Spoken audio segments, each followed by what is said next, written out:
Design a study in 50 steps, part 9. Building on yesterday, we are going to talk about your sample. You have your lovely population defined. You know all the criteria of like the people, organizations, or things that you want in your study. Yay, you. The logic is that it would be challenging to collect data on everyone in your population. That may or may not be true. If you're a business owner collecting data on people who have worked with you, if you're a principal collecting data on teachers at your school, your sample could be your population. They could be the same thing. Like maybe you're doing a study on everyone who owns a dog. That's a lot of people. Your sample is probably not the population because how are you going to survey all of those people? When you think about your sample, I want you to think about two stages. The first stage is like your recruitment sample. That's like, hey friends, you all are like eligible to participate in my study. You share all these characteristics in common with my population. Please be in my study. Then there is like your study sample, your analytic sample. Those are the people who are actually like, yeah, I want to participate. Like, here's my data. Those groups might not be the same. Not everyone's going to say yes. If they do, great, go you.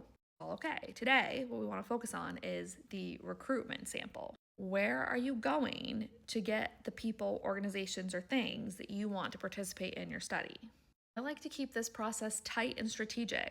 I do not want to see any like, oh, I'm just going to like post a link on the internet. Please don't do that. Where is the strategy there? About having to defend that choice. Because to me, creating a study is like building a case, right? Like you want to be building like a good case, a good argument for like why the way you did this was a good way to do it.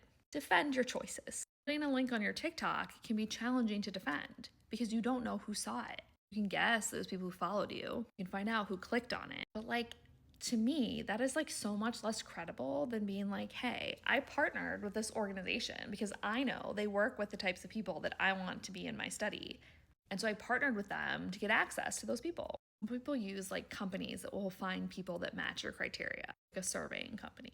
I don't really love that either. I like a tight process. Like, where would you go? What are the pathways you could get to find the people or organizations that you are interested in?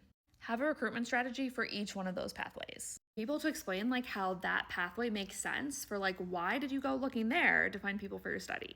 If you like spend time thinking all this through and you're like, nope, the best way is definitely like posting links on the internet, able to explain why and make sure that you spell out your recruitment criteria.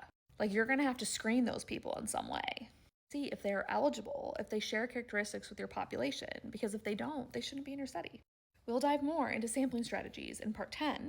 But for now, just be thinking like, what are the pathways? What are like the routes I can go to get access to the people I would want to participate in my study?